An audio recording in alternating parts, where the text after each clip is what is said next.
Businessman Opinion. Mitra bisnis, inilah Businessman Opinion untuk Anda. Adik Presiden Prabowo, Hashim Joyo Hadikusumo, menilai sistem perpajakan Indonesia sangat lemah dan tidak mengalami perbaikan berarti selama lebih dari 10 tahun. Menurut Hashim, rasio penerima negara Indonesia yang kini berada di kisaran 9-12% terhadap PDB menempatkan Indonesia sebagai salah satu negara dengan sistem perpajakan paling lemah secara global. Kalah dengan Kamboja yang mencapai 18% dari PDB. Apa komentar Anda? Itu sih bukan hal yang udah rahasia umum. Udah lama. Itu memang terjadi, pajak itu udah lama. Mereka semua itu banyakan perusahaan itu pakai dua pembukuan. Pembukuan untuk bayar kredit, pembukuan untuk bayar pajak. Yang bayar pajak sedikit, yang bayar kredit banyak, supaya dapat kredit lagi. Nah itu udah begitu modelnya. Coba dicek, semuanya masih begitu. Itu ya, memang kita juga banyak pejabat kita juga yang punya perusahaan tidak bayar pajak. Mereka enak-enak aja nggak bayar pajak. Ya itu susah, nggak bisa ya udah rahasia umum lah semuanya. Jadi kelemahannya di situ, nggak bisa diomongin lagi. Memang itu sejak tahun 80-an juga udah mulai begitu. Bahkan tahun 60-an udah begitu juga. Sampai sekarang. Karena jangan itu anak oknum jenderal, jangan ini oknum pejabat ini yang punya ini, yang punya itu. Jadi semuanya pajak untuk rakyat itu memang menipis ya, karena itu Pak Hashim juga sebagai seorang pengusaha juga tahu hal itu terjadi. Ya mungkin juga dia membuat dua pembukuan ya, pembukuan yang untuk bayar pajak dan bayar kredit. Nah itu untuk mendapatkan kredit dia besar-besarkan dapat kreditnya. Dia dapat. Ya saya alami juga itu waktu saya masih kerja. Ya, makasih. Paling lama iya benar, karena yang dilakukan oleh Direktorat Pajak itu sifatnya intensifikasi pajak ya, bukan ekstensifikasi.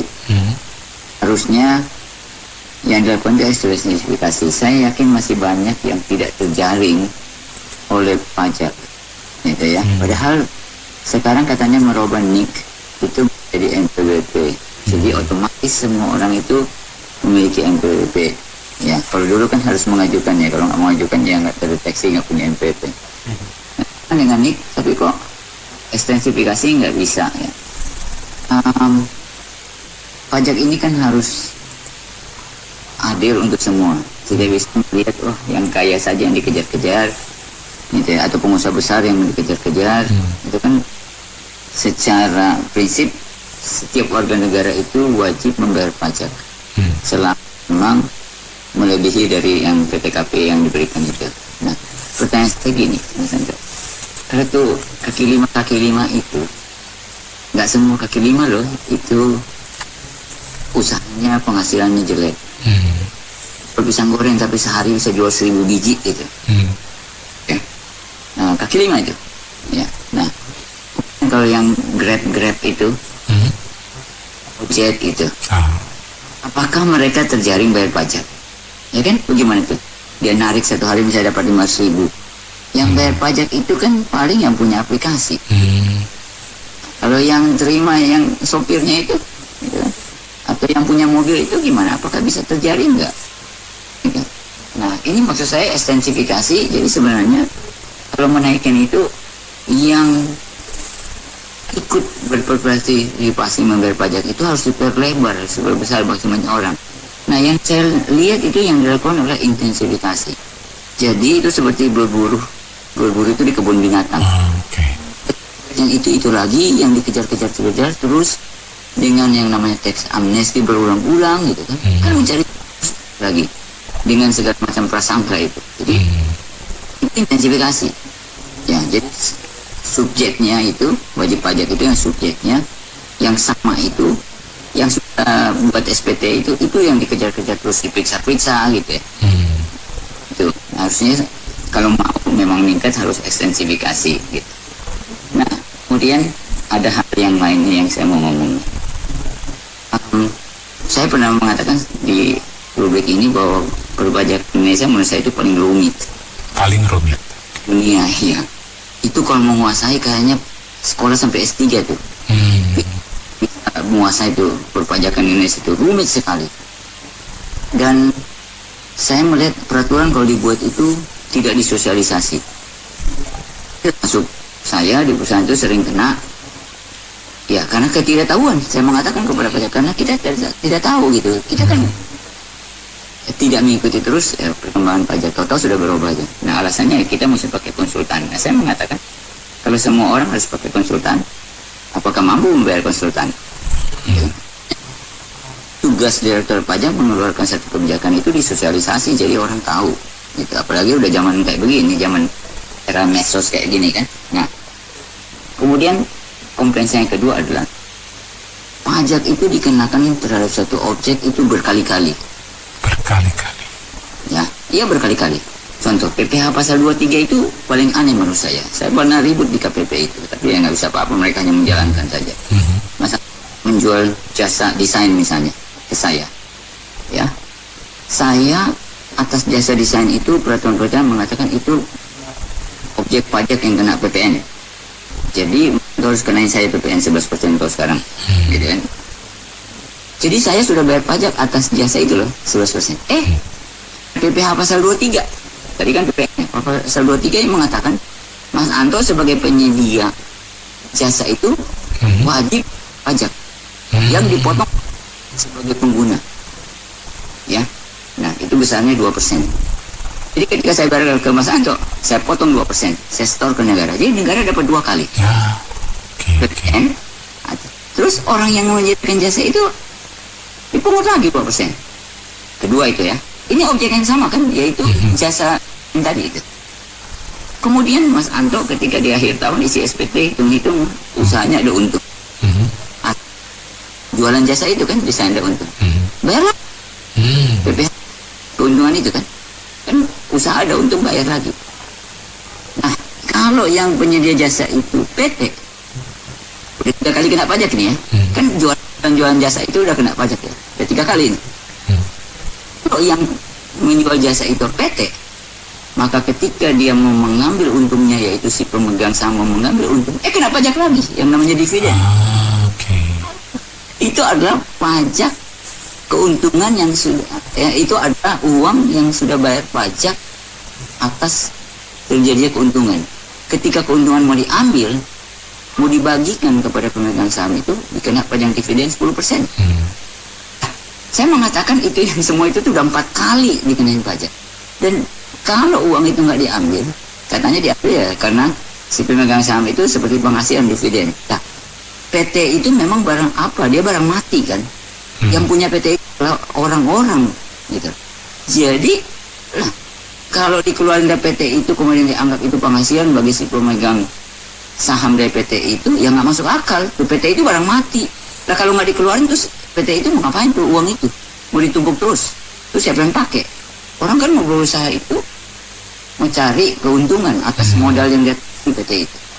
Nah maksud saya, karena kehabisan akal nih direktur pajak ini, jadi tinggal dibuat saja, dikotok-kotok saja peraturan seenaknya, tambah lagi pasal apa gitu atas objek yang sama. Jadi nah ini maksud saya lah, kan jadi membebani biaya seharusnya tidak seperti itu. Dikerjain berkali-kali ya. Berkali-kali benar ya, saya bilang lah kan yang nggak masuk akal itu ya, saya ada namanya pajak dividen. Iya, tapi tanya kenapa perlu ada pajak dividen? Saya punya PT, saya sudah bayar pajak yang sekarang 22% sekitar gitu, nggak kecil kan. Saya bikin laba itu hampir 1/4 saya harus kasih ke negara atas PT itu. Sudah 1/4 dikasih ke negara, 3/4-nya saya mau bagi, mau keluarin dari PT itu, 10% lagi dividen. Kan lucu banget gitu. Saya pernah komentar ke KPP, ya mereka cuma nggak ada, kami menjalankan tugas saya itu. Undang-undangnya udah seperti itu, ya saya buat itu. Buat itu yang aneh. Anda bisa seenak aja, nanti besok dividen belum begini lagi. Anda bikin apa lagi di dividen itu dipajakin lagi. Gitu kan? Itu aja gitu. Nah itulah sudah rumit saya bilang tadi. Kemudian nggak tahu bagaimana aja objek sama dikenain berkali-kali supaya dapat uang terus. Nah karena nggak bisa ekstensifikasi. Terima kasih. Ya, kalau mohon maaf aja ini, kalau Pak Hasim kan sebagai adik dari presiden ya, harusnya kan bisa ada sumbangsi untuk perubahan yang benar-benar berubah ya. Tapi kenyataannya selama ini kan perpajakan tidak benar-benar semua oknumnya, petugasnya semua main semua, intimidasi semua pengusaha. Sampai sekarang pun masih ada. Katanya mau diberantas, tapi ternyata cuma omong-omong aja kan. Ya gimana mau bisa sukses negaranya, karena semua petugasnya bermain semua kok. Intimidasi, satu contoh aja ya, masa waktu COVID dipaki-paki alasannya kenapa kok omset turun. Nah ini kan orang gila lagi kan. Semua tidak bisa bekerja kok disuruh pajaknya naik. Nah nanti intimidasi ujung-ujungnya apa? Ya itu main sama itunya. Kalau enggak kita dibilang kalau tidak mau ikutin nanti WP akan diperiksa, akan dipersulit dan lain sebagainya. Ya mau sampai kapan kan begitu. Nah sedangkan Menteri Keuangan yang sebelumnya juga kan tidak ada sumbangsi yang sebenarnya malah seakan-akan melindungi oknum kok. Rafael Alun kan masih banyak Rafael Alun yang lain, bukan cuma saya kan begitu kan. Dan itu fakta nyata. Kenapa kok bisa tahu alasannya? Nah, kasus yang lain seperti Jiwasraya itu. Ya, ini kalau temanya teks dari PBB ya Pak ya, gitu ya Pak Anto ya. Ini benar-benar nih Pak Hasim nih mau melihatnya sedikit teoritis ya Pak ya. Jadi secara ekonomi ya, teori ekonomi ya. Yang saya tahu kan, yang kita tahu kan, kalau kita bicara PDB itu kan singkatan dari produk domestik bruto ya Pak ya. Nah, apa sih artinya produk domestik bruto? Itu kan sebenarnya secara teori ini Pak ya. Ini kan jumlah barang dan jasa yang dihasilkan dalam satu wilayah tertentu Pak. Misalkan kita bicara Indonesia, maka berapa jumlah produksi barang dan jasa dari mulai raw material sampai finished goods, ya kan, jasa ya, semua jasa yang bisa diukur, baik itu yang dihasilkan oleh perusahaan domestik, perorangan maupun asing. Nah, kalau kita bicara produk domestik bruto, jumlah barang yang dihasilkan itu adalah barang yang akan kita jual Pak. Ya dong, artinya yang memang akan diperjualbelikan. Comparing dengan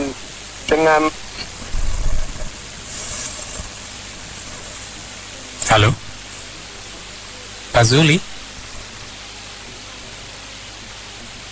Baik, terkendala nih Pak Zuli, silakan. Pak Zuli dicoba kembali nih, saya langsung menghilang. Oke, silakan Pak Zuli jika ingin menyambung. Halo. Baik. Pak Zuli yang ingin menyambung boleh di 5918877 dan juga di WhatsApp call 0816924924. Dan untuk Anda yang ingin memberikan komentarnya, Nur Faizah, kemudian Ita, Zulfahmi juga boleh. Baik, sudah ada yang bergabung kembali. Selamat malam. Halo, ya, Pak Zuli, baik silakan lanjutkan. Ya, jadi menyambung yang tadi Pak ya. Jadi kalau kita hubungkan dengan teks pajak itu adalah nilai yang memang terkait dengan suatu hasil keuntungan Pak. Keuntungan itu sendiri didapat dari satu penjualan. Nah, penjualan apa yang dijual, produk barang dan jasa. Artinya ketika kita bicara produk barang dan jasa yang dihasilkan, itu belum tentulah atau sudah dipastikan belum lahir pajak Pak. Betul dong. Karena apa? Karena belum ada yang bisa dikenakan pajak, karena pajak itu lahir dari satu nilai sisa plus yang terjadi dari satu transaksi penjualan atau pembelian gitu loh Pak. Nah, kalau Pak Hasim mengcomparing PDB dengan tax, ini belum relevan menurut saya. Kenapa? Karena PDB itu adalah kita menghitung total barang dan jasa yang dihasilkan, sedangkan tax adalah hasil dari satu keuntungan ya. Kalau penjualan itu saja penjualan itu yang terjadi itu ternyata rugi Pak, itu tidak lahir pajak Pak. Yang ada adalah kompensasi kerugian. Itu kita bicara hitung-hitungan pajak ya, yang biasa kita tahu di SPT. Nah, saya yakin yang suka iklan di Pas FM tuh dari konsultan pajak siapa tuh saya lupa, dia jago lah itu Pak. Itu. Dan kebenaran saya ngerti lah ya di dunia teks ya. Gitu. Jadi kembali lagi Pak Anto. Jadi kalau kita bicara kita dengar Pak Hasim mengatakan 9% 12% dari PDB itu secara tarikan dari atas ya, itu sebenarnya besar menurut saya. Mungkin besarnya itu sendiri datang dari satu transaksi pajak pertambahan nilai. Ya kan, pajak ini kan macam-macam Pak Anto, ya kan. Dia bicara 9-12% pajak apa nih? Pajak kategorinya ada pajak langsung, ada pajak tidak langsung. Pajak langsung itu yang paling besar kan komposisinya. Pajak langsung itu sendiri dari mulai PPN, PPH, ya kan, pemungutan pajak, withholding tax, macam-macam Pak. Dari PPN sendiri ada PPN lokal, PPN luar, gitu loh Pak. PPH sendiri juga pajaknya macam-macam juga, gitu. Jadi nggak secara serta-merta kita nyata 9% kita harus belah dulu juga gitu di dalam unsurnya apa aja gitu. Ya terlalu terbuka kalau menurut saya seperti itu gitu. Nah kalau bicara Kamboja 18%, saya sih no comment, datangnya data dari mana gitu Pak. Nah cuma saya melihat selama 10 tahun, kalau Pak Hasim bilang 10 tahun ini ngomong nggak ada peningkatan, berarti kan pemerintahan Pak Jokowi, saya bukan mendukung Pak Jokowi atau memuji Pak Jokowi, tapi sebelum Pak Jokowi, dari mulai undang-undang perpajakan yang modern diterapkan tahun 1983, pastikan selama 10 tahun Pak Jokowi pegang, itulah kemajuan yang paling nyata. Kenapa? Mengamankan pemasukan pajak itu dengan model langsung ya, komputer ya, istilahnya tuh Pak, yang pakai numbering itu loh, digitalisasi. Jadi kita udah nggak bisa lagi bayar tuh langsung tuliskan dulu manual kas negara apa. Sekarang kan ya udah ini udah lupa ya kalau nggak megang ya. Jadi model pakai nomor billing ya, kode billing gitu. Jadi kalau dulu kan manual, duit entah kemana ya kan, penerimaan negara masih bisa diserem. Kalau sekarang kan pakai billing code, itu kan terlihat aman masuknya gitu. Nah itu cuma dilahirkan di pemerintahan Pak Jokowi, gitu loh. Itu omongannya saya bilang sih ngaco lah, nggak mendasar. Saya perlu dikaji lagi gitu Pak. Ya kalau menurut saya sih sistem perpajakan Indonesia ya seiring dengan waktu ya sudah ada perbaikan ya. Mulai dari dia tax amnesty, terus sampai sekarang kan dia muncul Cortex ya, yang dimana Dirjen Pajak kan berusaha mengintegrasikan data ya. Dulu kita rasain juga lapor SPT manual, lalu ke ISPT, sekarang kan Cortex nih. Jadi dengan adanya integrasi data ini sehingga wajib pajak itu yang memang harus melaporkan penghasilannya itu bisa terdeteksi ya. Kalau misalnya ada penghasilan yang memang dia belum melaporkan atau pelaporannya tidak sesuai dengan peraturan perpajakan. Jadi dengan investasi di sistem Cortex itu tentunya akan membantu juga ya Dirjen Pajak dalam melakukan proses pengawasan dan juga implementasi undang-undang pajak secara benar terhadap WP-WP di Indonesia gitu.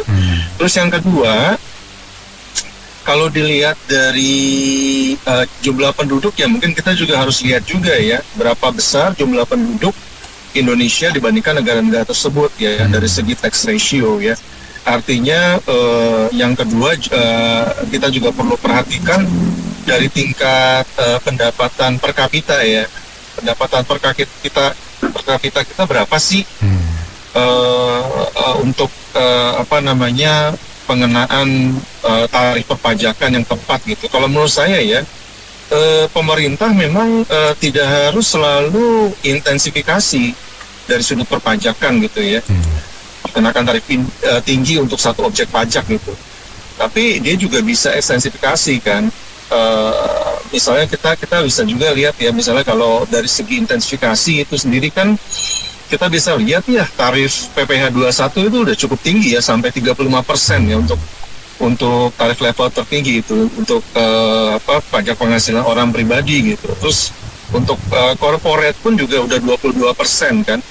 Sedangkan tarif efektif dari corporate itu sendiri kan juga ada yang bisa sampai 27% gitu kan. Ada istilahnya di peraturan perpajakan ada deductible expense dan non-deductible expense gitu. Artinya memang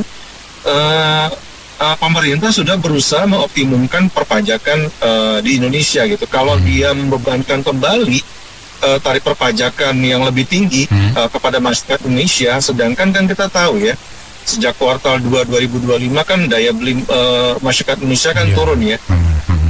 Itu nggak bijak juga ya. Artinya mengoptimumkan itu kan memang karena juga program-program pemerintah kan cukup banyak ya, yang menurut saya udah ungkapkan berkali-kali itu nggak memiliki daya dorong terhadap pertumbuhan ekonomi gitu kan. Bukan penyebabnya yang diperbaiki gitu. Misalnya contohnya tadi saya sebutkan tadi kan ekstensifikasi perpajakan. Artinya kalau memang produk-produk impor kita bisa bangun industri dalam negeri, kan menghasilkan juga kan tadi menurunkan yang namanya pengangguran. Terus di situ juga terdapat PPh 21, belum lagi nanti ada PPN juga karena daya beli meningkat. Belum lagi nanti ada pajak corporate tax tadi karena ada perusahaan baru gitu.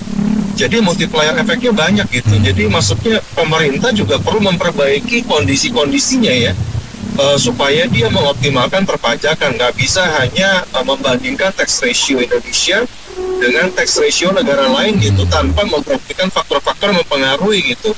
Karena ya, menurut saya sih ya, kalau selalu berdebat mengenai tax ratio Indonesia rendah, nggak optimum dan sebagainya itu ya semua orang bisa ya berkata seperti itu ya. Tapi kan gimana jalan keluarnya kan, itu kan yang perlu dilakukan gitu kan.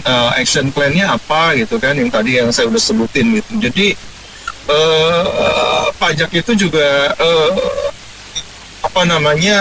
tadi kan bisa dikembangkan tadi intensifikasi dan ekstensifikasi, dan pemerintah juga mengambil kebijakan dalam melakukan belanja negara tuh yang lebih efisien dan efektif gitu, supaya benar-benar tuh nanti kesejahteraan masyarakat atau uang pajak untuk proses pembangunan itu memang bisa dioptimalkan juga gitu. Kalau kita sembarangan kan dampaknya juga akhirnya nggak maksudnya mensejahterakan masyarakat juga ke depannya. Nah, jadi kesimpulan adalah apa? Menurut saya sih pemerintah udah berusaha ya memperbaiki tadi kan dengan melalui sistem perpajakan baru Cortex tersebut. Cuman faktor-faktor penyebabnya itu untuk mendorong penerimaan negara lebih tinggi lagi dari sudut perpajakan, yaitu dengan tadi membangun industri dalam negeri lebih lagi dengan mendorong investasi, itu belum terjadi. Sehingga tax ratio ya begitu-begitu aja gitu. Saya mau tambahin aja, tadi beliau sempat ini, jadi apa yang harus pemerintah lakukan? Ya mungkin yang pertama, kebijakan-kebijakan yang nggak mendukung investasi itu harus dihilangkan, ya kan? Mungkin ya menteri yang punya ide-ide yang konyol ke Bahlil ya.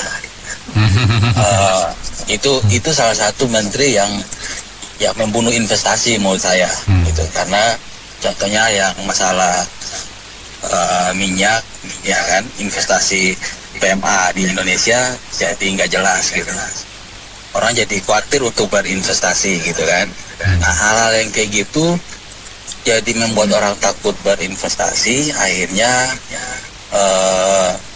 kita jadi bingung kenapa Kamboja lebih bagus, karena investasi lari ke sana semua, kayak Vietnam, Kamboja gitu kan. Nah, terus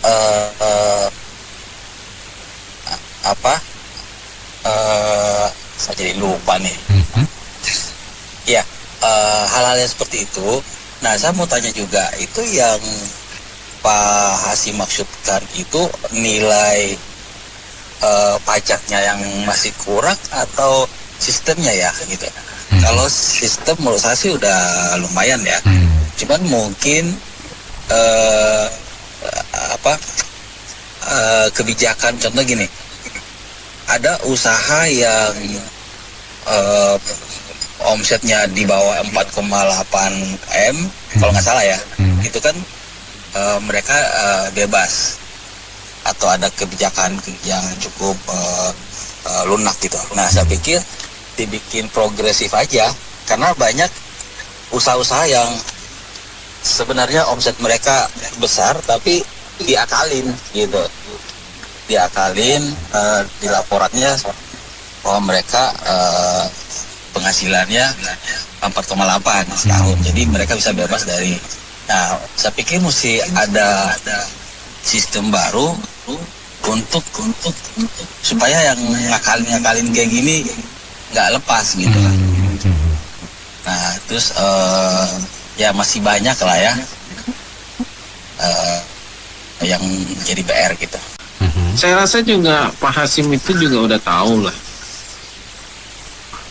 kenapa bisa kurang.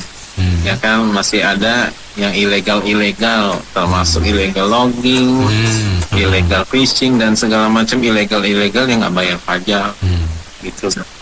Dan termasuk ya istilahnya ada pelaporan yang dikurang-kurangin gitu loh.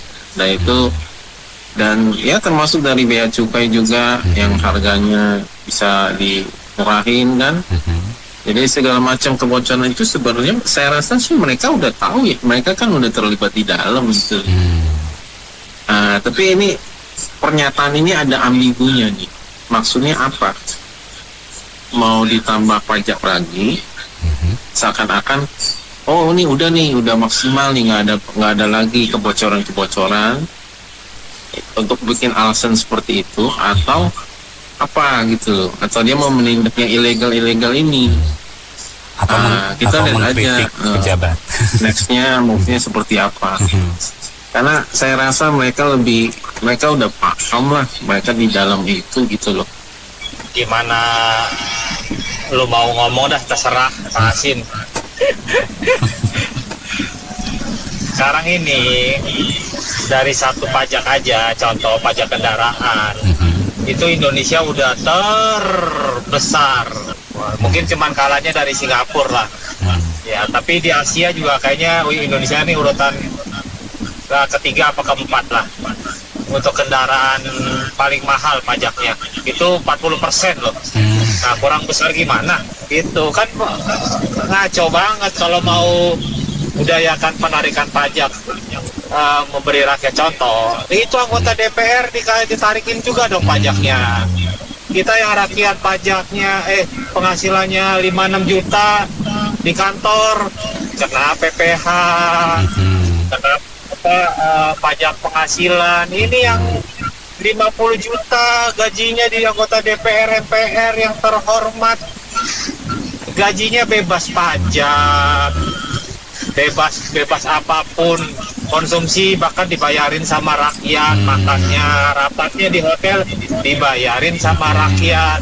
Dia spa di hotel, dia pijit-pijit kalau pegel-pegel dibayarin sama pajak rakyat. Gimana coba mau memberi contoh, sedangkan wakil rakyatnya aja nggak bayar pajak, Pak. Kita yang rakyat yang gajinya cuman 1/2-nya 0,2%-nya dari 1/5 dari mereka dipajakin, kan nggak adil itu namanya kan. Iya, jadi menurut saya nih sistem pajak di Indonesia ini udah baik ya, Ya, udah baik itu bagi koruptor, para bea cukai dan para penyeleweng pajak. Jadi mereka itu udah cukup baik sistem pajak di Indonesia itu untuk mereka kelabui, untuk mereka manipulasi, untuk mereka tipu-tipu. Nah, udah bagus ini sistem pajak di Indonesia untuk mereka. Jadi mereka kalau bisa tuh sistem pajak di Indonesia tuh jangan berubah gitu. Kalau bisa jangan berubah sampai kiamat.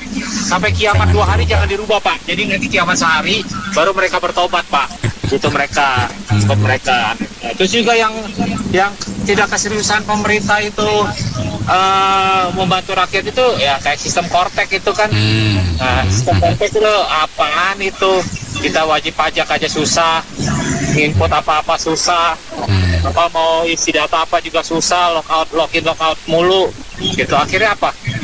Disuruh datang ke kantor pajak ya Pak, nanti kita tuntun, nanti kita pandu. Nyampe kantor pajak bukannya dituntun dipandu aplikasinya Pak. Ya ada nego di balik meja Pak. Nah gitu. Nah coba gimana? Udah bobroknya negeri ini. Buat dibilangnya sistem perpajakan Indonesia sudah baik, udah baik buat mereka lah, bener udah baik.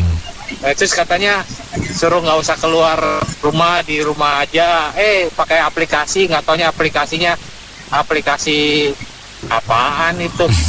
Aduh, bener-bener dah Pak Anto. Kalau kita lihat itu di Indonesia ini udah geleng-geleng bener-bener dah. Nggak tahu sampai kapan yang bener. Kayaknya Indonesia ini bener kalau nanti sampai presidennya itu jangan dari parpol dah. Bener. Selamat malam Mas Santo. Dengan Pak. Ya, sebenarnya yang dikatakan Pak Hasyim ya benar ya. Paling lemah itu sebenarnya bukan dalam arti sistemnya. Mungkin sistem tapi orang-orangnya. Jadi punya pemasukan, ya contoh Rafael Alun lah. Mungkin itu salah satu, tapi banyak. Jadi yang masuk ke negara seharusnya lebih dari itu. Tapi ya karena sistem yang memungkinkan orang-orangnya itu bermain, orang-orang pajak ya, akhirnya pemasukannya ke negara jadi berkurang. Jadi bukan soal besaran pajaknya itu kurang, bukan, tapi memang sistem itu sendiri yang memungkinkan orang-orang pegawai pajak itu main. Nah, kalau yang itu yang pertama. Yang kedua itu soal berarti Pak Hasyim ini udah tahu 10 tahun ini nggak ada perkembangan nggak apa, berarti menilai juga bahwa kerja Bu Sri Mulyani karena pajak di bawahnya ya membiarkan ini sehingga ya membiarkan sistem yang tadi itu. Nah kalau diperbaiki sebenarnya sistem itu, nah ini tugas Pak Murdaya yang sekarang nih, Pak Menteri Keuangan yang sekarang nih, gimana supaya sistem ini tidak membuat para pegawai pajak itu ya lebih banyak yang masuk ke mereka daripada ke negara. Itu aja. Soalnya begini, ini apa itu, anak saya punya teman dapat BSU, itu apa sebenarnya dipotong pajak sih ya? BSU itu 6 bulan dapatnya, ini cerita anak saya sih, saya kan penasaran. Terus pas minta tanya, itu temenmu itu yang di Depok, kan gitu ya, kerjanya itu jadi guru SMA. Gitu. Terus dapat BSU dari Bidasmen. BSU itu bantuan apa Bu ya? Subsidi upah. Oh, subsidi upah, ya. Kayaknya gitu. Terus 6 bulan itu dapat 2,1 juta. Sebulannya kan cuma 350.000 ya. Itu kok dikenain pajak? Saya juga bingung, gitu selain pajak kan gitu ya. Terus dapat berapa, saya sambil ketawa. Jadi dapatnya itu dari Kementerian Bidasmen itu 2.100.000 6 bulan. Terus dipotong pajak berapa? Dapatnya 1,96 apa 94 saya ketawa aja, jadi nge-share aja apa benar gitu. Soal pajak. Terima kasih. Ini Pak Hasyim ngomong gini, ini ya gue rasa sih Prabowo juga tahu lah. Ya memang kita kan setiap hari mengatakan ini pemerintah korupsi lah, pajak ini lah. Ya memang kita harus mengatakan itu terjadi, dan itu udah begitu lama terjadi di Indonesia. Pajak yang kena ini pajak, kita kerja udah dipajakin, belanja ini kena pajak, makan ini kena pajak. Ini namanya pajak berpajak. Iya. Ya toh? Iya. Dan ini memang benar terjadi. Udah itu seperti yang kita ngerasakan sekarang, isi SPT aja masih banyak bingung. Nah, benar Pak. Jadi memang betul. Ya kan, kita memang perlu reformasi besar-besaran. Iya. Terhadap aturan perpajakan ini. Nah, Cortex yang notabene sebenarnya udah merangkum kita punya informasi data keuangan, perbankan, dan lain-lain.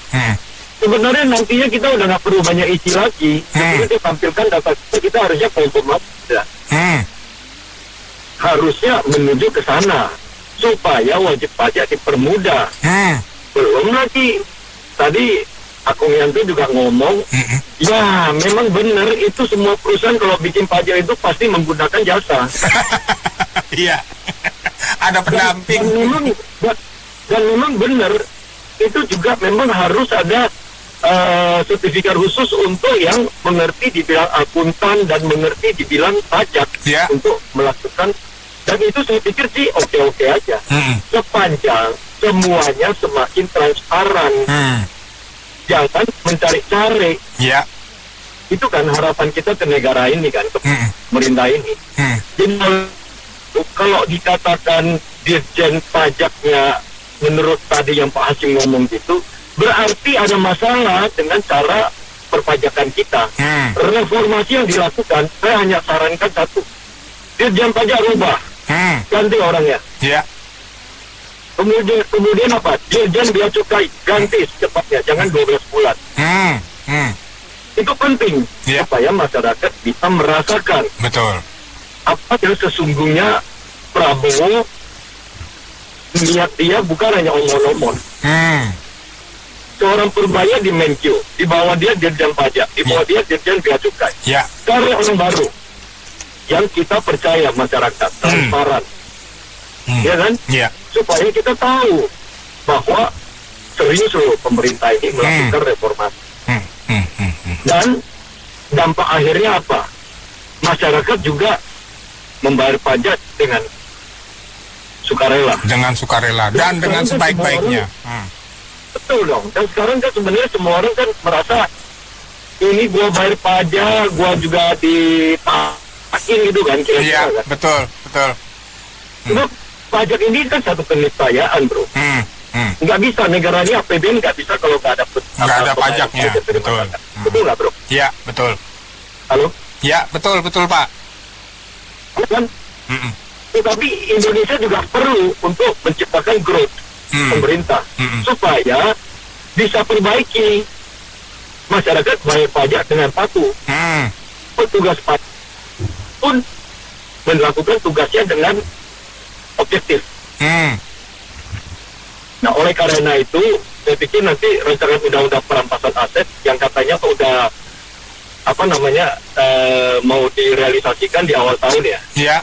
Kita lihat bagaimana penerapan sebaik-baiknya dari pemerintah supaya Indonesia punya persoalan yang begitu menggurita bertahun-tahun, korupsi lah, turunannya kepada pemerintah pejabatnya yang entah di setiap bidang lah, yang korupsi di mana-mana lah, yang menyusahkan kita lah, yang bisa dipermudah, kenapa dibikin mudah, ya kan? Iya. Dan slogannya gitu kan, kalau yang bisa mudah dibikin sulit, ya itu yang mereka lakukan.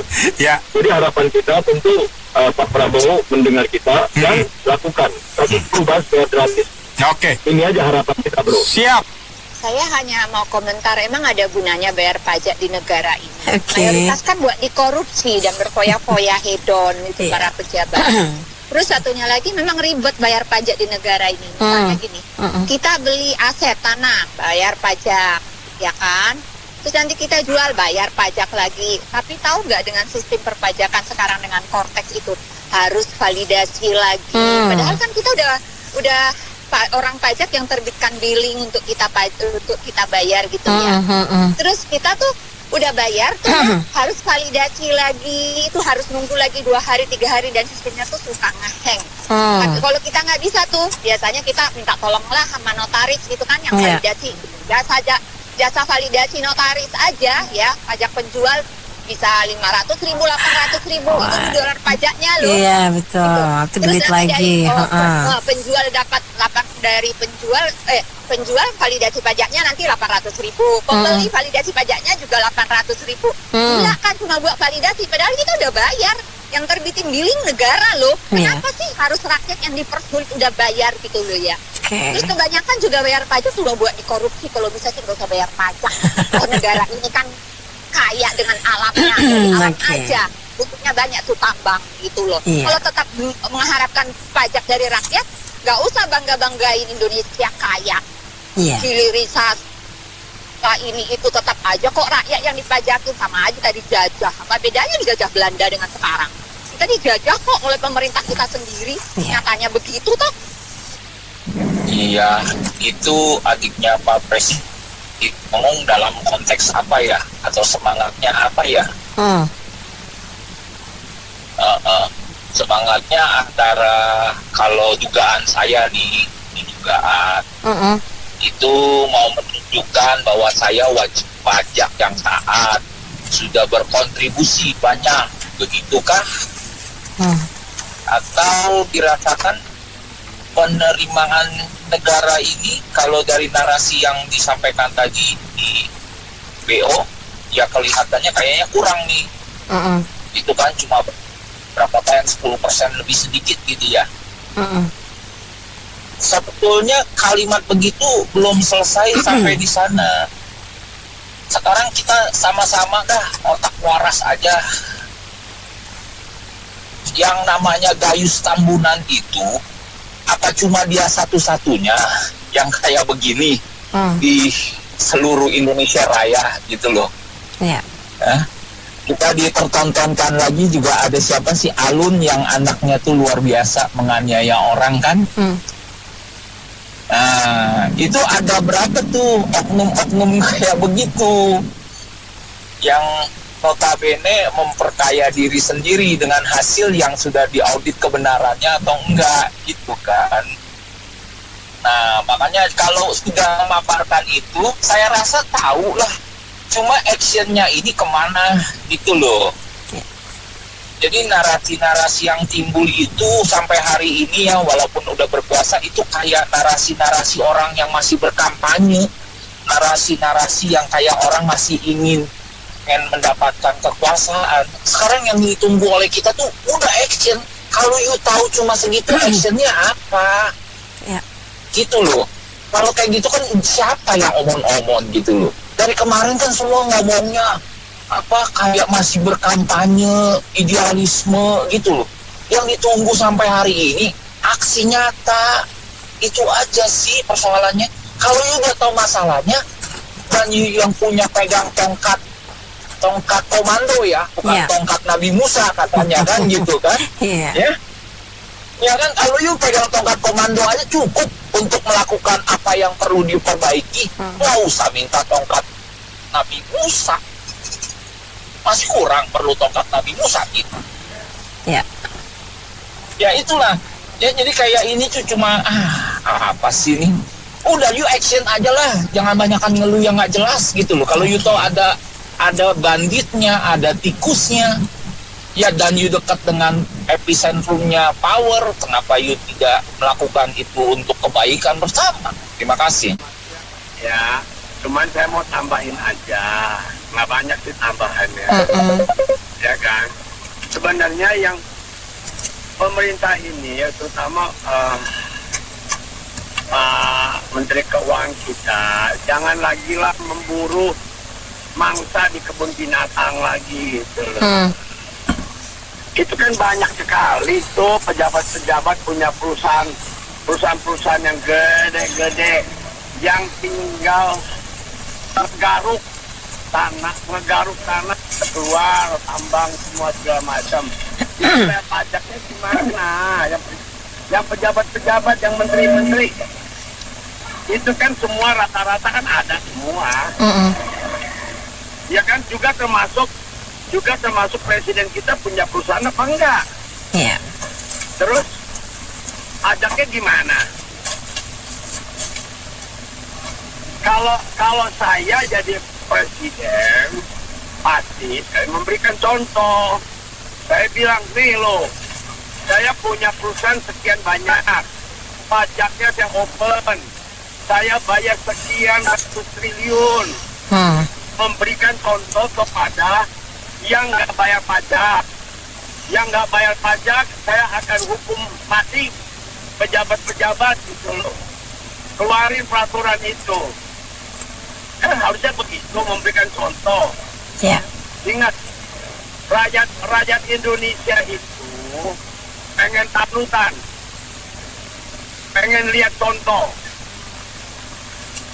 Kalau kayak begini nggak ada yang cerah, nggak ada yang peduli. Uang tetap aja lari ke luar negeri, lari ke Singapura untuk nampungin uang Indonesia. Karena yang nggak bayar pajak paling nanti nego sama petugas. Petugas pajak juga sekarang lagi seneng-seneng banget nih. Kirimin SP2DK kepada wajib pajak. Asal aja ngirim SP2DK-nya sekian puluh miliar. Ujung-ujungnya nanti nego. Nego bayar 4 miliar. Store ke negara cuma 400 juta. Sisanya bagi-bagi. Lah itu kan bukan rahasia umum lagi. Udah kita tahu semua. Kenapa mereka berani melakukan itu? Ya karena dari atas nggak memberikan contoh, nggak berani ngambil action gitu loh. Coba dong action. Sikap yang pejabat-pejabat yang nggak beres. Kasih lihat contoh. Reshuffle pejabatnya yang ngawur gitu loh. Berani nggak? Coba saya mau lihat.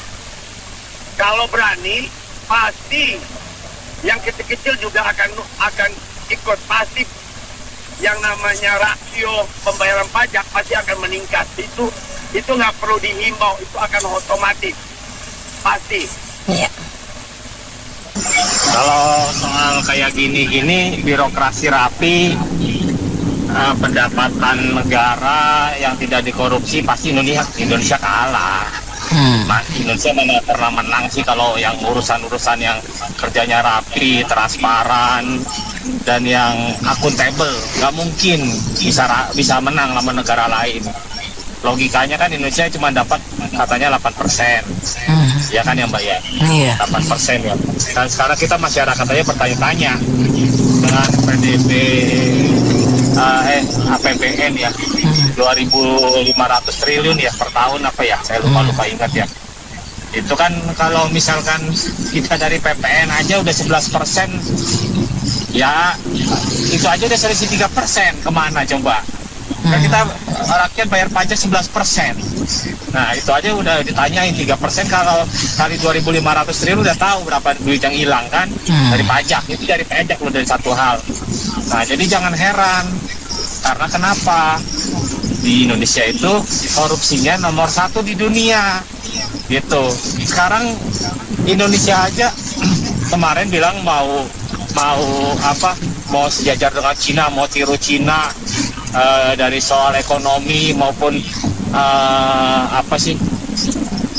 tata negara, kelola negara lah, kelola sumber alam mau kayak Cina gitu biar bisa maju. Gak usah muluk-muluk. Kalau mau meniru soal Cina, niru aja yang paling dasar dulu tuh, hukuman mati buat koruptor. Berani nggak? Nggak bakal berani. Jadi jangan berharap mau sejajar sama Cina yang udah negara merdekanya belakangan daripada Indonesia. Sekarang udah sejajar sama Amerika. Nah itu presiden kita sampai 8 presiden ngapain aja kerjanya. Di Cina tuh baru berganti 5 presiden, udah bisa sejajar sama Cina. Di Indonesia udah 8 presiden, masih sekarang di bawah Cina. Ketika Cina merdeka, itu Cina bahkan negaranya lebih bangkrut daripada Indonesia loh Pak. Kita buktikannya kenapa? Nah, kita buktikannya nih satu ya. Banyak imigran Cina ke Indonesia, ke negara-negara tetangga lah, kayak ke Malaysia, Singapura, Indonesia, Filipina, kan banyak kan ya Mbak ya? Nggak tahu lah. Nah, itu buktinya. Di negara dia lebih bobrok daripada Indonesia. Makanya banyak warga negaranya yang lock out dari sana. Tetangganya. Nah, tiru satu hal aja Indonesia nggak bisa hukuman mati. Nah, buat koruptor, gimana mau sejajar sama Cina gitu untuk hal-hal ekonomi lainnya. Nah, saya bilang juga soal tadi Pak Hasim benar ngomong bahwa kita kalah dari Vietnam soal pendapatan pajaknya, perbandingannya. Nah, kita harus telusuri gimana, kenapa gitu loh. Nah, karena di Vietnam sama Singapura itu pakai konsultan Swiss itu loh, Mbak. Perpajakan cukainya itu pakai konsultan Swiss. Itu apa namanya apa, Pak? Saya lupa itu. Yang kemarin mau diganti Pak Purbaya itu. Mereka pakai itu. Kenapa mereka bisa lebih unggul dari kita? Karena kenapa? Kita biaya cukai perpajakan itu aja kita tahu sendiri dari dulu yang namanya pajak itu yang kemarin yang Rafael Laun di Sambodo itu yang korupsi sampai miliaran, menggelapkan pajak yang harusnya disetor ke negara dia gelapin. Bisa diatur-atur lah, lu mau bayar berapa mampunya ke gua gitu. Yang penting gua bisa atur nanti pajak lu rendah gitu aja. Nah, kalau bisa nol, nihil malah nggak usah bayar pajak. Bisa diatur-atur itu. Itu yang tidak terjadi di Vietnam. Mereka pakai konsultan asing, lu mau nyogok? Hah? Emang lu bisa lebih kaya daripada orang Swiss? Gak mungkin. Nah gitu. Dan juga mereka tata kelolanya bersih. Gak kayak Indonesia, bobrok bener-bener Indonesia bobrok. Jadi satu hal aja Indonesia mau niru Cina itu saya rasa nggak bisa. Dia mau nerapin hukuman mati aja setengah-setengah di Indonesia. Dan juga di Cina itu mereka itu sistemnya nggak korup dari mulai DPR, eksekutif, legislatif hingga yudikatifnya itu mereka nggak korup. Kalau korup mereka juga mikir-mikir panjang. Nah, mereka mau dihukum mati, keluarga mereka nanti mau makan apa gitu. Nah itu aja saya bilang.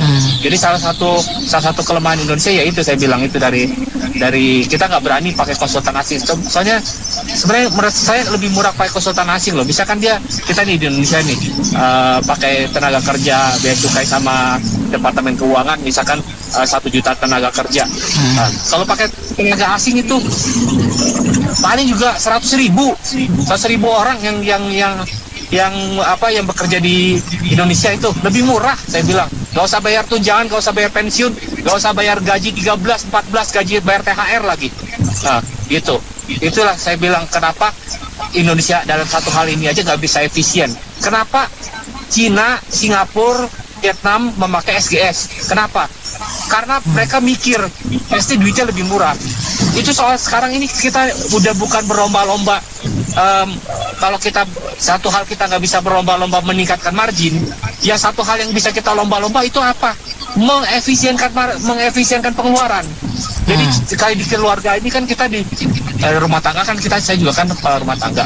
Saya bingung nih, apa yang saya nggak bisa untuk mendapatkan penghasilan tambahan, saya apa yang nggak bisa saya lakukan? Oh karena saya udah mentok nih, ya udah saya mengecilkan pengeluaran. Nah itu cuma ada 2 hal itu yang bisa kita lakukan sebagai kepala rumah tangga. Nah, negara juga seperti itu. Kita nggak bisa mengejar pendapatan pajak. Apa yang bisa kita lakukan untuk APBN itu bermanfaat? Ya kita mengecilkan pengeluaran dong. Kita bandingkan gaji PNS kita biaya cukai sama keuangan berapa dibanding dengan kita nyewa SGS, kita banding aja apple to apple, pengeluarannya lebih besar mana? Nah, pasti lebih kecil SGS. Gitu aja. Kenapa banyak dipakai oleh negara? Karena mereka lebih efisien, gajinya lebih rendah gitu. Kan pengalaman ada deh ya. Kalau dulu saya kan pernah ditagih pajak sampai sekian, ya segitu deh katanya. Terus ya saya nggak mau bayar, orang saya nggak pernah bayar pajak. Dikasih data-data, akhirnya mana datanya, mana sudah ganti di wali kota kan, dulu kan kabupaten tempat saya itu kan. Terus tetap nggak saya bayar, terus nggak tahu akhirnya saya sudah ada bayar tiap tahunan ada. Untungnya bukti-bukti kan masih saya simpan kan, kalau zaman dulu kan kayak pas itu dapat lembaran gitu kan enak. Akhirnya nggak tahu sampai sekarang itu nggak tahu lagi. Saya nggak pernah ngutang gitu aja. Nah ini bagi pengalaman anak saya ada. Anak saya yang kecil kan kerja di Jakarta di perusahaan swasta akuntan ya, terus disuruh ngisi wianan pajak perusahaan.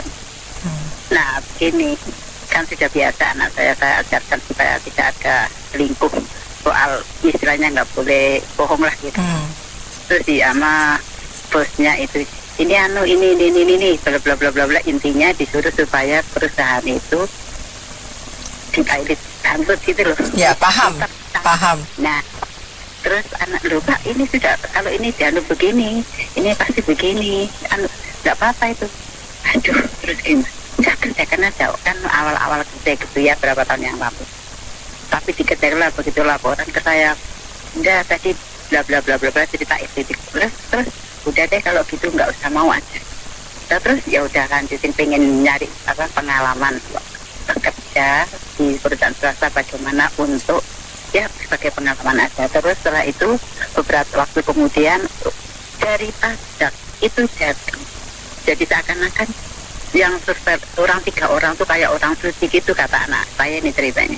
Kayak anak suci, orang-orang suci gitu, sok begitulah. Terus akhirnya udah pulang enggak duit. Nah jadi ada aja deh nyari celah-celah yang mau ke perusahaan, ke dalam-dalam semuanya gitu, dikoreksi semua sesuai dengan pajak itu kan.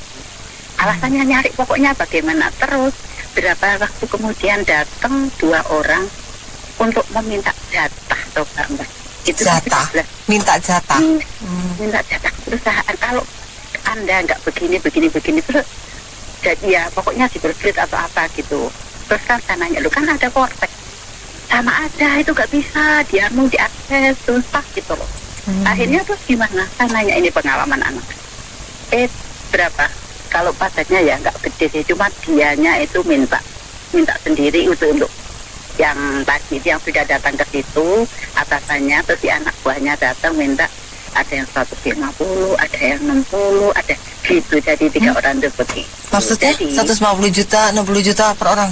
Iya, katanya untuk yang si bapak ini kalau nggak begini ini nanti akan begini banyak. Saya udah nggak mau dengerin aja. Terus akhirnya tetap dibayar daripada bos kan ribet, nggak mau, nggak tak bilang, kata anak saya, loh ini kan begini Pak, begini. Udahlah, biarin daripada ribut dengan orang pajak. Setiap tahun itu gitu Mbak, walaupun sudah ada kor itu nggak bisa diakses, apalagi kalau sudah akhir tahun yang katanya inilah itulah, ya pokoknya alasannya itulah. Sampai kadang terus akhirnya apa, anak saya udah resign aja kalau gitu, resign. Daripada disuruh ngisi yang nggak sesuai dengan perusahaan, betul. Ya udah resign aja lah kalau gitu ya. Yang penting kalau kita makan itu baik, halal, jadi dirimu nanti nggak akan terjadi yang tidak, ya itulah yang tidak sesuai dengan ekspektasi kita yang pengen jadi orang baik, nanti kemakan duit yang tidak baik, nanti silakan di kemudian hari hidupmu akan lama nanti. Ya udah desain, oke, tak gituin aja. Ya udahlah, santai-santai aja sama bunda di rumah. Jadi ya itu ada pengalaman tiap tahun itu Mbak. Ya mesti segitu. Jadi 150, terus datang lagi 60, terus datang lagi 50 gitu. Tidak beda-beda terus jadi bayar aja daripada ribut. Ya udah. Begini loh, kok kadang-kadang kalau sudah berhadapan dengan pajak ini aku tanda kutip ya, ini kita bicara institusi. Jadi ini kan apapun kita lakukan kan punya kewajiban untuk perpajakan, betul kan? Betul. Cuman terkadang kita juga sedih, satu barang sebelum diproduksi udah kena pajak kesana kemari, setelah jadi masih dipajakin lagi, memberikan ke pihak tertentu pajak lagi. Itu yang resmi. Dia kadang-kadang pajak tidak resmi ini tanda kutip preman-preman di jalan juga kan istilahkan katanya pajak itu juga pajak, tapi pajak yang konotasinya negatif. Waktu saya masih dipercayakan pegang satu perusahaan yang notabene 600 karyawan itu kan ya dulu kan ada namanya BPJS kesehatan itu kan tenaga kerja kan kita bayar kan. Ya BPJS ketenaga kerjaan ya. Sekian kan kita bayar itu kan kewajiban, tapi nggak apa-apa karena untuk tunjangan hari tuanya karyawan kita legowo lah, itu kan memang wajib buat. Cuman kan jadi permasalahan sekarang kalau oknum itu sudah kan ke kantor itu gayanya udah kayak jagoan tanda kutip gitu loh. Jadi begitu datang langsung itu ke lemari file kami itu langsung mereka tempelin stiker gitu loh. Jadi ngeblok, terus bagian keuangan dan direktur keuangan kami disuruh meeting gitu loh. Nah, saya kan sebagai petinggi di situ, saya tanya, maaf Pak, surat tugasnya mana? Ya kan, udah janjian belum? Dijawab dengan enteng, Pak, kalau kami bawa surat tugas, kami janjian dulu, Bapak bisa menyembunyikan file-file yang tertentu gitu loh. Loh, saya tanya, jadi kalau begitu, ya tanda kutip ya, apa bedanya sih dengan yang tidak diundang itu datang itu kan? Ya ibaratnya kami tuh udah kayak tersangka gitu. Itu dulu ya Bu ya, zaman tahun 2000 awal gitu loh, belum ada segala macam. Maksud saya, apa iya sih ya, kalau sekarang kan disebut ASN, kalau dulu kan pegawai negeri.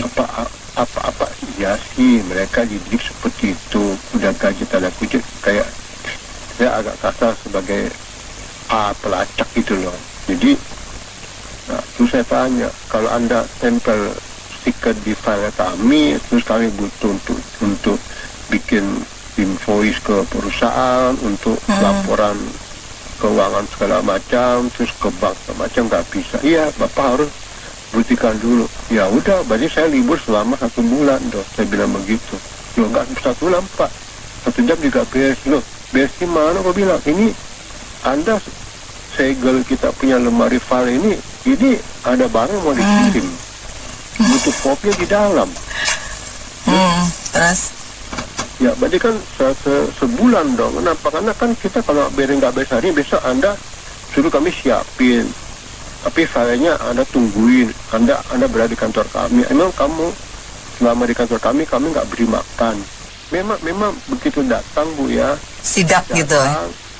Ya istilah saya sebut sidak sih.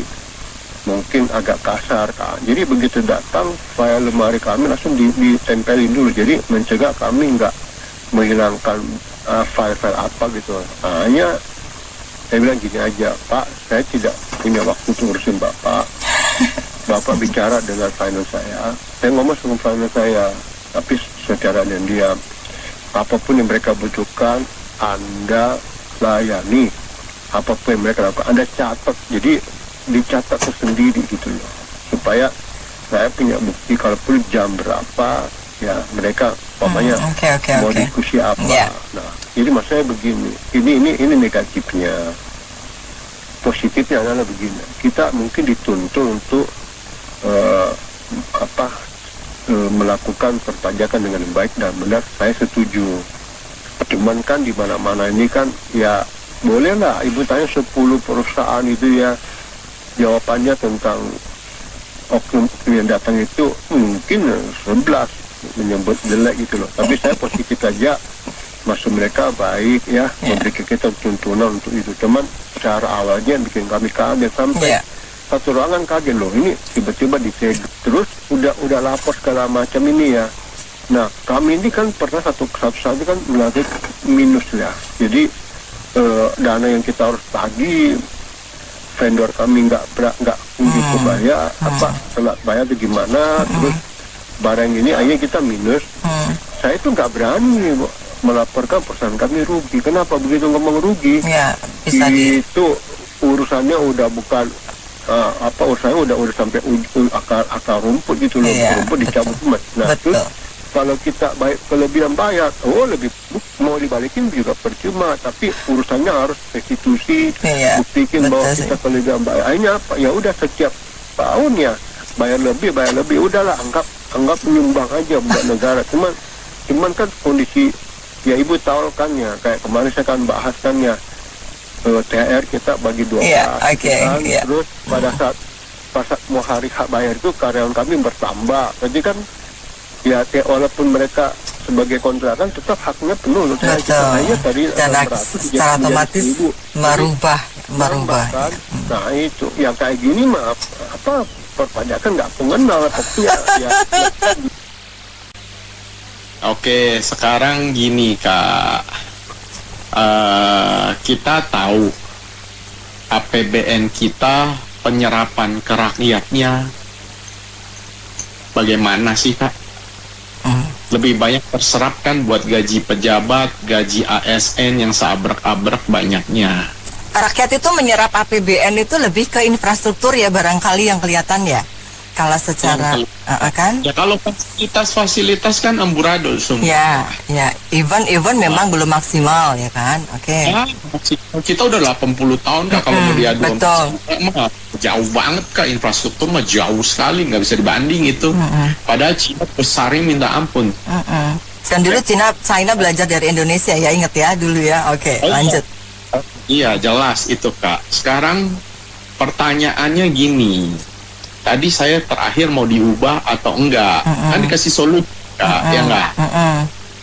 Mau nggak hukum mati pejabat yang main proyek di anggaran, yang markup proyek, itu dihukum mati. Jadi gini, kita harus men-trigger, merangsang rakyat untuk bayar pajak. Tetapi kan gitu Kak, apa? Rakyat dapat apa saat dia bayar pajak? Lo berani nggak turunin gaji pejabat, hilangin fasilitas pejabat? Berani nggak? Berani nggak? Pernah nggak denger istilahnya gini, rakyat itu gajinya udah dipotong pajak, makan kena pajak, beli rumah kena pajak, tinggal di rumah sendiri pun sudah kena pajak, bayar listrik kena parkir pajak, juga kena pajak ya kan, beli air pajak, kena pajak, bensin pun kena pajak, listrik pajak, semua kan pajak Kak. Betul. Terus rakyat dapat apa? Yang dapat happy dari pajak kan pejabat, menteri, legislatif, legislatif semua tuh, eksekutif, trias politika semua yang dapat. Ya kan Kak? Iya. Rakyat dapatnya apa? Rakyat dapatnya tuh menteri ratusan, tuh BUMN rugi gaji dan tunjangan direksinya nggak ngotak, ya kan Kak? Rakyat dapatnya apa? Jumlah ASN yang seabrek-abrek banyaknya. Terus minta rakyat bayar pajak, situ sehat. Dek, tadi kalau dibilang katanya hukum mati para pejabat pengemplang pajak itu yang dapat hukuman mati pun sampai sekarang belum dihukum mati tuh Dek. Karena yang harus dihukum mati yang nahan hukuman mati dia Kak. Jangan sebut namanya. Dia kan hukum mati, kan ditahan berarti udah ada yang mau gantiin Kak. Ada yang mau gantiin dia. Ya udah, dia mau mati martil, matiin dia dulu, kan dia nahan juga. Oke lanjut, intermezzo ya, biar inget. Lanjut. Nah, terus habis itu kita juga tahu petugas cuman beraninya sama WP kecil. Berani nggak lo sama WP gede? Sekarang kita tahu Opung punya 17 perusahaan, berapa kontribusi bayar pajak? Sekarang tanya aja. Tapi even presiden juga bisnis kok. Yang ditanya deh itu, bayar pajak nggak? Saya bertanya, berani nggak petugas pajak periksa satu semua yang di atas semua? Betul. Dan kalau misalnya itu sudah dilakukan, kan boleh juga untuk kemudian Dirjen Pajak melons kepada masyarakat bahwa bukti mereka bayar pajak dong. Oh iya dong, jelas. Apalagi bisnisnya mereka, bisnis tambang, bisnis mining, bisnis migas, bisnis semua. Entah itu legal apa ilegal, kita nggak tahu, tanda tanya Kak. Petugas pajak ke sono enggak? Enggak, dia duduk manis aja, dipencet-pencetin semua WP. Yang kecil-kecil yang udah lapor jujur dipencet-pencetin semua. SP2DK kan untuk mencet-mencetin yang udah bayar. Apakah petugas berani ke sana, ke daerah site untuk tangkap itu yang ilegal? Ayo kita tanya, lu cuma mencetin yang ada yang di depan monitor, lu adem-adem di depan monitor layar, lu berkunjung ke sono, gitu loh. Itu ilegal semua, kagak bayar pajak no. Siapa? Orang kuat tuh semua. Namanya aja ilegal ya, kan nggak tercatat, jadi kan nggak mungkin bayar pajak gitu ya. Iya, itu. Sementara di sini lu mencetin terus lu berharap orang mau jujur. Sorry ya, pajak aja nggak ada yang lari ke kita, jujur. Kayak PPh 21, rakyat dipotong 21, tapi kemana? Antara ada potongan BPJS, jadi dipotong 21, dipotong lagi BPJS, dipotong lagi tenaga kerja, dipotong aja semua. Buat apa itu? Nah, yang ada donatur tuh, pengusaha yang hartanya ratusan triliun tuh, bayar pajak nggak tuh? Ya. Itu yang kita tanya, jangan Pak Hashim, ya jangan-jangan termasuk salah satu Pak, bayar pajaknya berapa sih Pak? Justru jangan-jangan orang-orang penggede ini yang memanfaatkan kelemahannya itu, tapi yang Cortex ini didesain buat yang cemen-cemen aja, yang kekunci semua tuh. Tapi bisnis yang nggak ilegal, yang nggak legal itulah yang nggak mungkin. Sekarang kita tahu royalti batu bara, emas, nikel nyumbangnya 7-8% doang. Sisanya kemana? Ada yang hilang di meja kontrak, ada yang kesedot di korporasi, ada yang mampir ke amplop pejabat. Akhirnya rakyatnya diperes lewat pajak. Jadinya kita bertanya, fungsi pemerintah sebenarnya jadinya cuma dua. Satu pungut pajak, satu bikin surat utang. Tadi ada dibahas bantuan berbagai negara ditolak.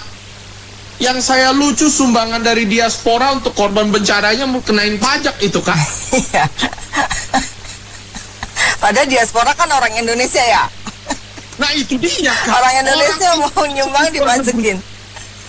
Terus kita tanya, fungsi pemerintah apa? Jadi yang dibenahi itu, jangan kita bicara tax ratio, tax ini, Pak Purbaya ini, tax ini.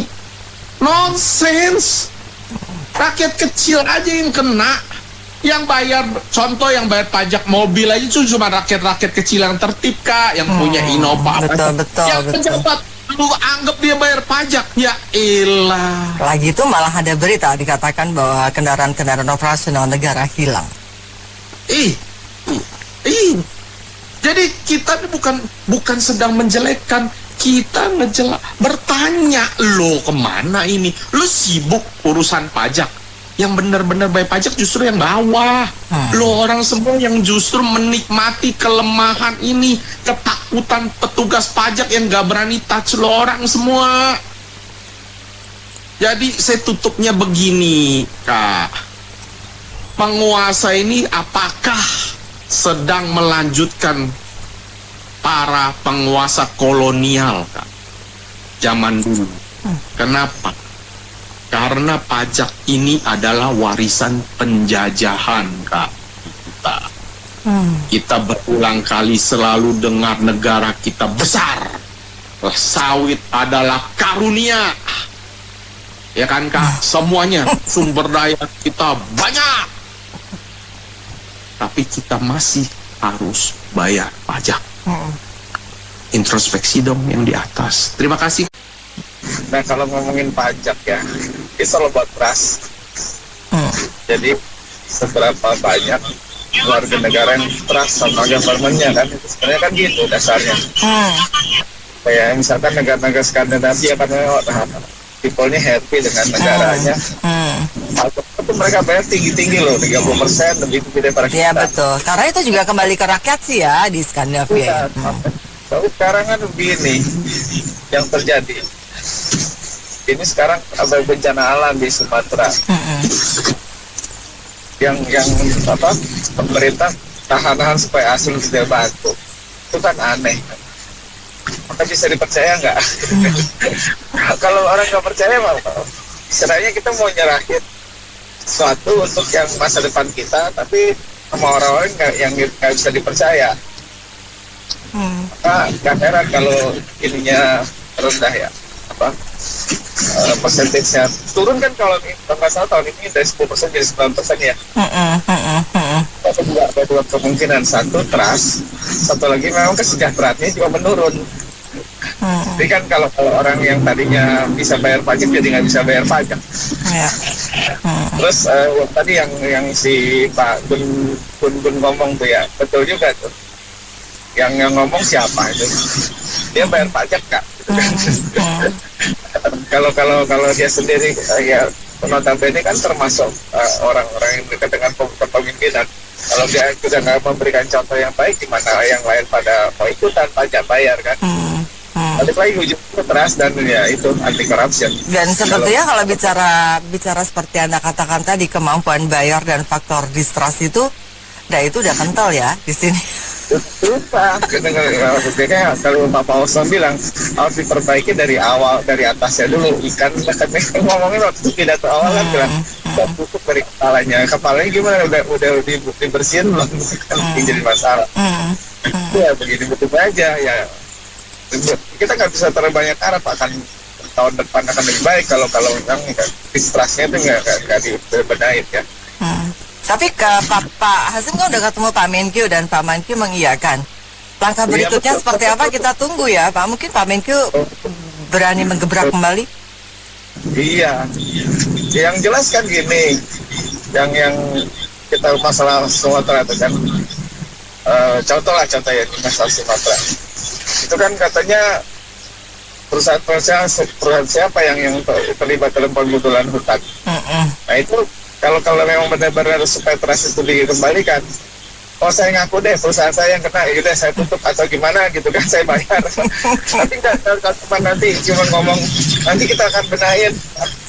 Ya itu kan orang masih ngambang ya. Akan tuh kapan dan seperti apa ya? Kalau ngomong aja kan dari dulu ngomong terus ya jadi omong-omong aja kan. Saya percaya suara Pak Hasim itu paling tidak mewakili suara Prabowo. Paling tidak diungkapkan. Jadi ada dua sisi yang saya lihat. Satu, memang fakta menunjukkan rasio penerimaan pajak kita memang rendah. Tetapi historinya ya kita selalu suarakan tiap hari, antara korupsi, antara petugas pajak, antara aturan, semua dengan pengusaha yang nggak kena.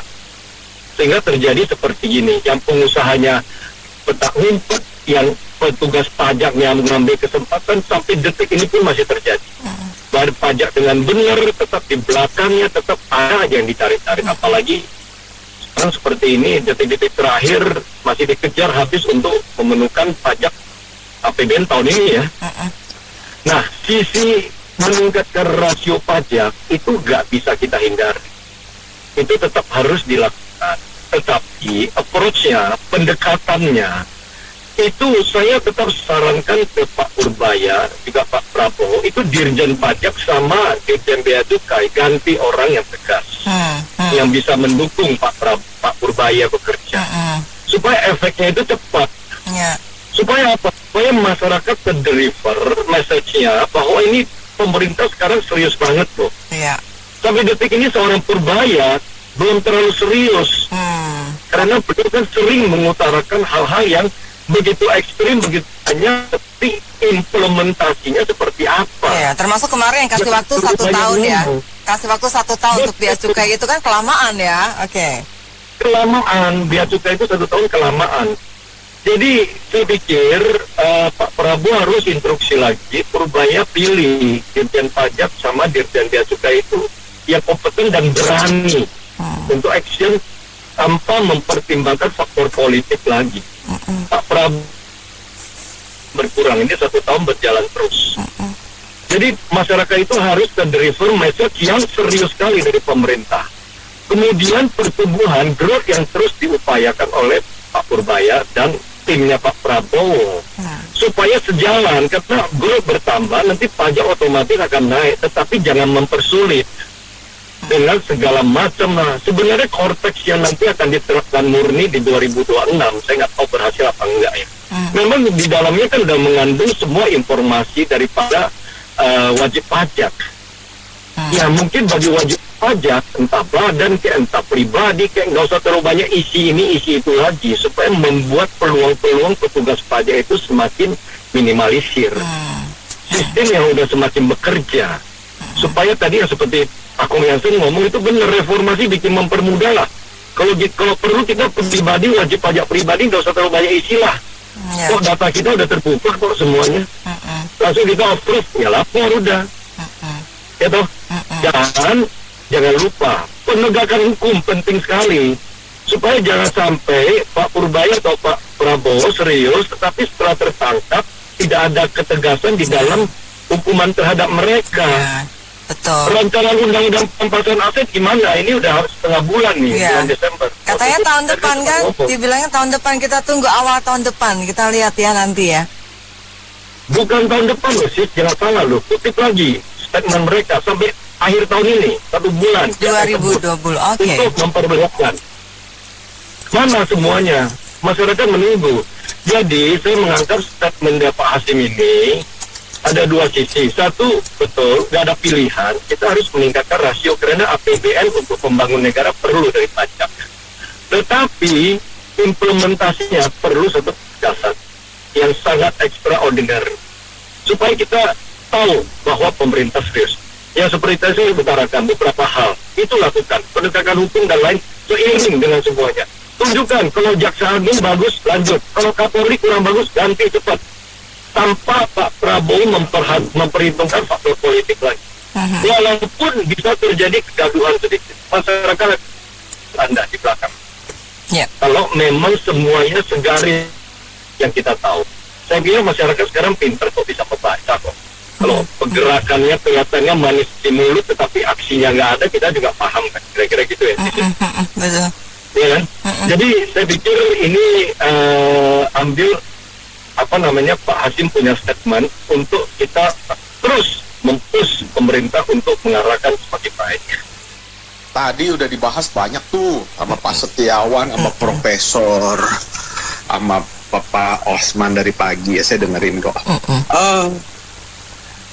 Yang kena bayar pajak kan cuma rakyat bawah doang. Yang atas mah enggak. Apalagi yang duduk di Senayan ya, malah dibayarin ya. Minta ampun. Ingat, di pajak itu ada list prominent namanya. Di mana itu nggak kesentuh. Ya. Terus korteks pengadaannya juga syarat dengan korupsi 1, berapa triliun kan Kak. Terus gini, Anda berharap rakyat bayar pajak. Ini loh, logikanya jangan dibalik-balik, tolong. Yang dibutuhkan adalah integritas dulu. Di belakangnya pasti akan mengikuti. Kayak contoh, Pak Prabowo, PT Bapak yang konsesi sawit di Aceh kan gede banget. Udah bayar pajak belum? Contohnya kan begitu ya Kak ya. Itu konsesi hampir 100.000 hektar sawit dan termasuk bunyi salah satu penyebab banjir loh di Aceh. Ya. Rakyat jangan didesain untuk patuh dulu. Lu orang patuh dulu. Dibalik. Jangan rakyatnya diminta patuh. Rakyat tuh bos. Lu orang patuh dulu. APBN itu jangan dipakai buat gaji pejabat. Buat rakyat APBN. Ini logikanya jangan dibalik-balik. Saya juga salah satu yang paling gak setuju amnesti jilid berikutnya. Karena amnesti itu even yang terakhir itu menyasar kepada oknum jenderal, oknum pejabat, oknum yang menyimpan hartanya di luar. Ya kesannya dari pengampunan kok berkali-kali gitu ya. Jadi logika ini nih tolong dibenerin dulu. Jangan-jangan kita nggak perlu bayar pajak karena SDA-nya melimpah kan. Contoh ya Kak ya, muaknya kita ya, APBN dipakai secara ugal-ugalan. Contoh paling gampang di depan mata kok, bangun pesantren yang milik orang parpol. Terus ada MBG yang bukan amanat undang-undang diambil dari dana pendidikan.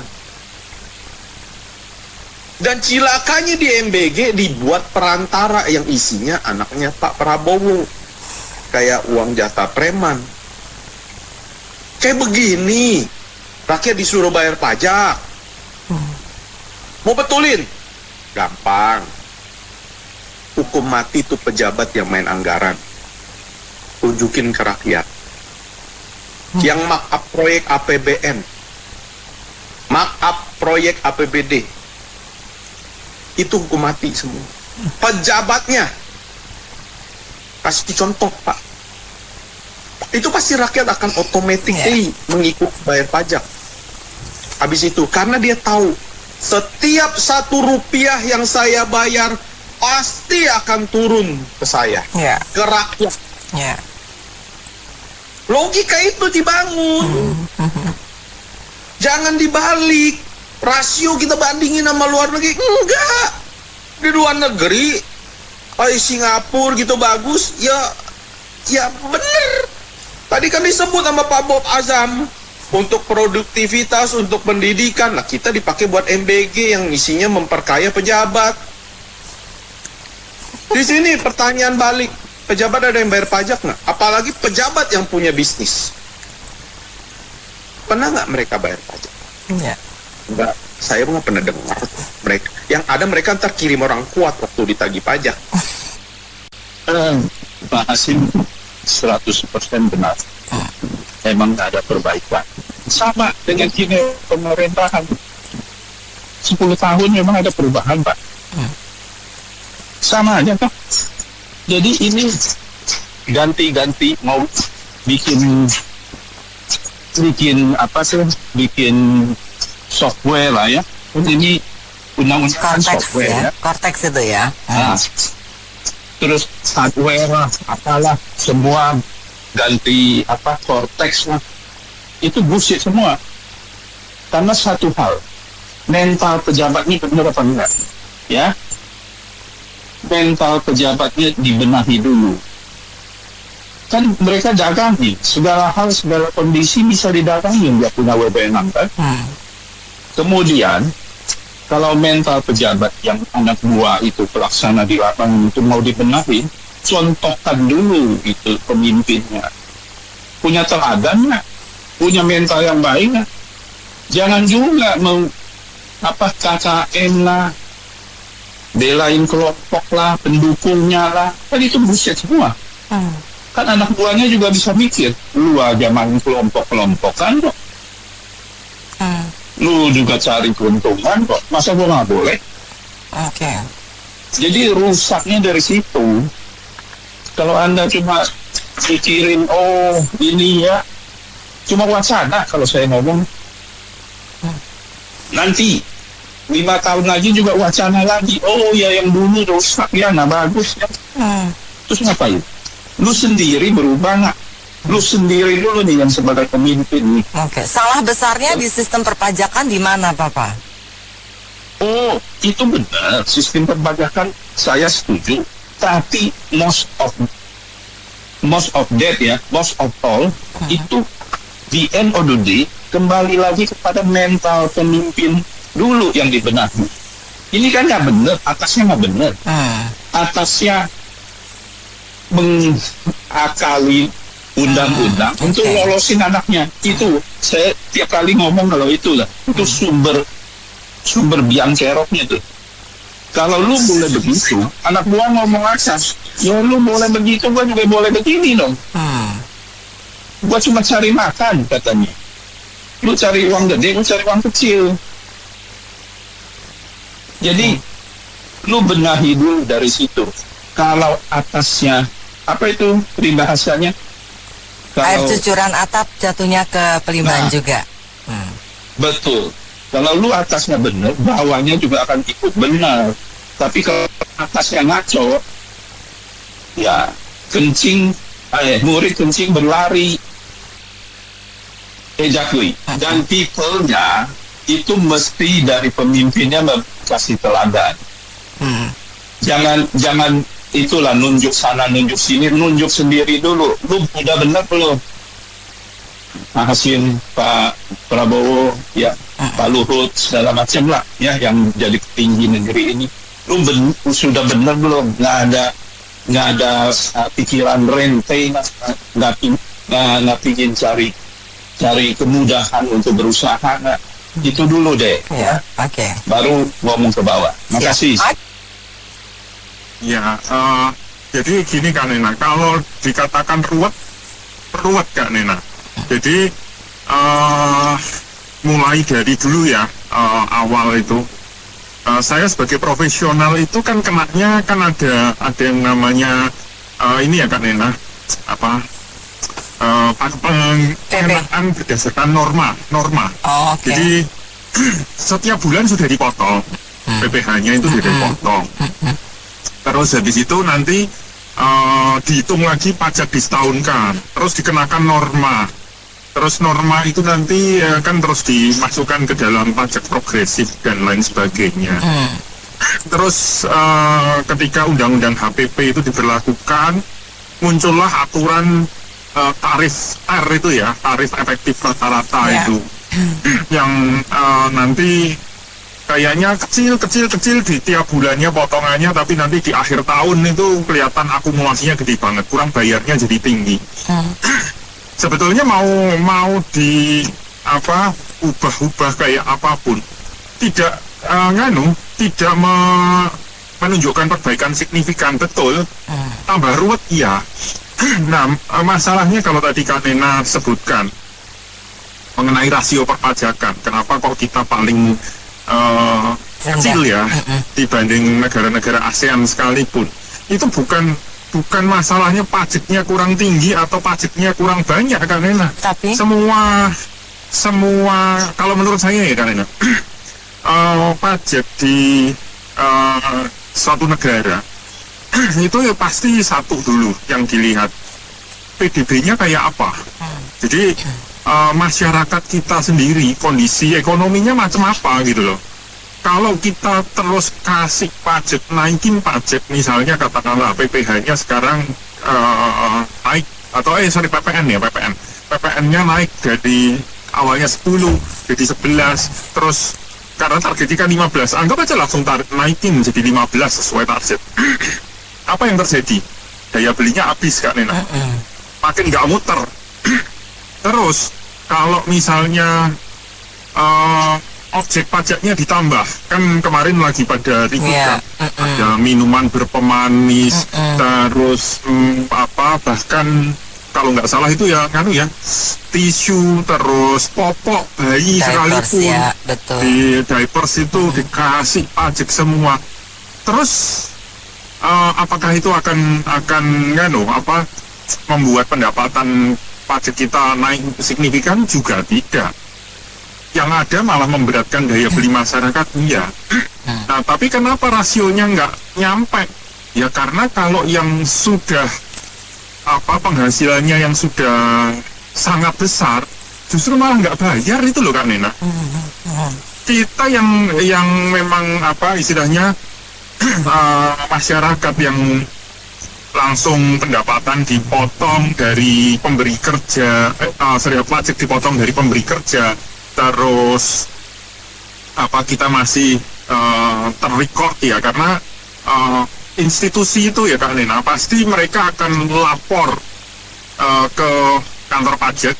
Jadi kita mau misalnya ya, saya ada 3 institusi di tempat saya bekerja. Ada institusi pertama, kedua, dan ketiga sebagai konsultan gitu ya. Mereka keluarin semua. Pajaknya Pak Andreas tuh pendapatannya sekian, pajak yang sudah saya potong sekian. Saya mau bilang enggak kok, saya enggak kurang bayarnya, kalau bisa saya minimalkan, udah enggak bisa Kak Nena. Nah masalahnya kalau yang pendapatannya terlalu jumbo itu kok malah bisa gitu loh Kak Nena. Malah banyak yang ngemplang ya. Jelas angkanya yang jauh lebih besar, dan potensi pendapatan negara dari pajaknya itu kan terlihat jelas. Makanya kan ketika Pak Menkeu menyampaikan bahwa ada berapa wajib pajak yang ngemplang sekian puluh T bahkan dikejar, ya itu yang harusnya coba kalau misalnya yang jumbo-jumbo itu juga taat dan ada sistem yang bisa memotong pendapatan mereka untuk pajaknya itu dan benar masuk ke kas negara, bukan untuk yang lain, itu pasti langsung rasio perpajakan kita akan langsung baik dengan sendirinya Kak Nena. Pasti akan naik. Jadi artinya sistemasi yang menyasar orang-orang tersebut yang masih tumpul ya. Ya, termasuk mau diadakan family house atau apa itu kan aneh gitu kan sudah tahu nggak tertib, sudah tahu nggak nganu tapi masih diperlakukan eksklusif. Nah itu yang jadi solusinya menurut Pak Andreas bagaimana? Ya harusnya ya sama kan karena kan kedudukan kita sama, mau rakyat jelata mau yang selama dia taat sama aturan, taat bayar pajak, itu ya harusnya perlakuannya sama. Justru malah mereka itu yang ngemplang-ngemplang itu yang harusnya diperlakukan berbeda, tapi bukan secara eksklusif, tetapi ya memang harus ditegakkan aturannya. Apa bedanya pajak sama rujak, Anita? Kalau bayar pajak nggak enak, kalau makan rujak Aceh enak. Rujak Aceh Medan ya. Wow, pada sih. Iya. Begini, kita kembali ke laptop. Pajak mah dari sejak kita merdeka sampai sekarang nggak ada beres, Anita. Sejak merdeka kok udah lama sampai sekarang mana ada beres. Ya tukang pajak ya maling, bagi-bagi duit. Saya pernah ngomong tuh ada buktinya. Saya banyak kenalan di dekat Pulau Gadung kan ada daerah industri kan. So dipersulit. Kita dengar ya.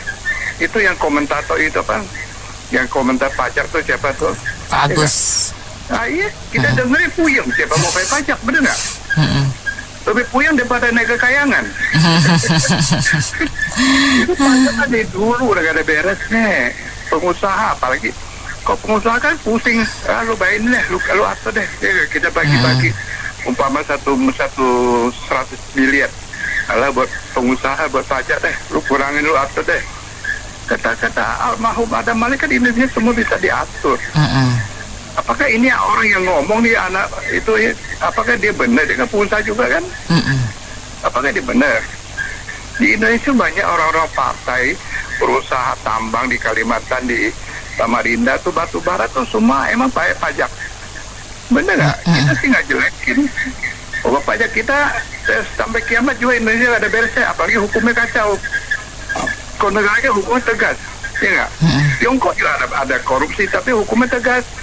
Kita sih berani ya? Iya nggak? Apalagi kita Kim Jong Un langsung dibuang ke kandang macan kali. Pokoknya sampai kiamat Indonesia nggak ada beresnya sejak masalah hukum kacau, amburadul, banyak partai politik, ditambah lagi dipengaruhi ajaran agama tertentu yang mengatur negara ini, pasti kacau nih dah. Iya. Baik, mitra bisnis, sampai di sini ya sesi Businessman Open untuk kali ini. Saya Anita Wijaya.